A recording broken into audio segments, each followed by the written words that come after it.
Well, whilst we're starting to build the raised beds over in the Grow Your Own area, some of the fruit has arrived. Now, if you've seen some of my earlier Instagram posts, you'll have seen me over at the nursery choosing the right plants to come over. And these are the espaliers that came through. And espaliers are, it's really just wall trained. There's these horizontal branches, there we go, one tier there, and then another tier, and right at the top. And what I'm aiming to do with these, they're apple trees, by the way, so I get the beauty of the blossom, the foliage, and of course the fruit and the autumn colour as well, is as you walk into the Grow Your Own area, I want it to be flagged, almost like they're living fence panels. So as I walk towards the greenhouse, I've got the plants growing either side, because I just want the whole area to feel cosy.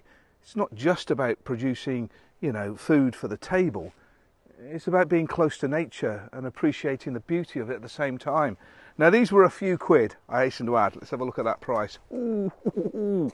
But they're years and years old. A tier per year. That's what they said, Frank Matthews, and they grow up onto that basis. So I'm hoping, although this one hasn't got a centre spike, so we're going to have to train another spur over the top, that I can get them to go right over so it becomes an archway as I walk through. But I've bought them a lot older, so I bought them a few years on, so I can get a bit more of an instant effect. And just have a look at that. That's beautiful. That's Kids Orange Red. That's a cracking tasting apple as well. So we can pick fresh, crunch into them, and the flavour will be fantastic. And of course the blossom's going to be great for the bees, which are going to be just next door. Now here are the stepovers. We're actually using these as low sort of hedging around the edge of the Grow Your Own area. They're called stepovers, of course. Let's see whether they work. Well, don't forget, all the pot is going to be sunk into the ground, so it's going to make them about that height, so stepping over them should be easy. And again, it's not just about the hedging, it's producing the fruit, the foliage as well. Now, I bought a couple of cheeky things whilst I was there. Some years ago I had an Asian pear. I bought a couple of well, varieties here, as you can see. This one here is a beautiful flavoured one. It looks just like an apple. It's got a slight colouring of a pear. It's got the slight textured surface of a pear. You know, when you feel a pear, it's slightly rough on the outer part, but when you bite in, it crunches like an apple, but tastes of a pear. Is another variety over here as well. So I've got a couple of these just to keep me going.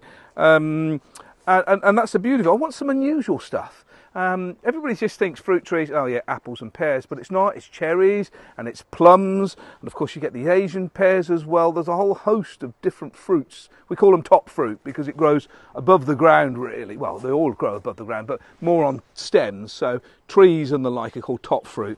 Soft fruit are things like gooseberries and raspberries and currants, and I'm going to have plenty of those as well. The magic of growing your own is phenomenal, and of course, when we put these into the ground, we're planting a tree as well. And with the Queen's Jubilee coming up and the great campaign of the Queen's with the canopy, everybody's encouraged to plant a tree. If you're going to choose one, something that produces a bit of fruit, we'll always get the kids involved at the same time. And it's great for the wildlife too, for the blossom coming out, for the bees, and of course the birds, everything. What's not to like about fruit trees? Well, they're here. They're in the front of the area now because we've still got a lot of all the beds to set up over at the back. But the fruit trees are here. I feel like it's coming together. And you guys here, and you know the other exciting thing? I know it's February, but the buds are starting to swell. We can see, just take a look here. You know, spring's on its way, folks. Spring's on its way.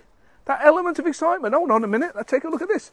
Look at the young foliage coming out from a climbing rose just over here. It's incredibly exciting. I love spring. The thought of it getting lighter during the evenings, a little bit of warmth on our face when the sun is out, it's the magic. So if you're looking at your own garden and you're thinking, what can I do? Get out to the garden centres now, because they're in there. You get the best choice at this time.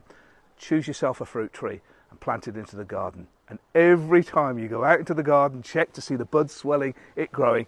It does a great deal to support your mental and physical well-being, and they'll taste great too.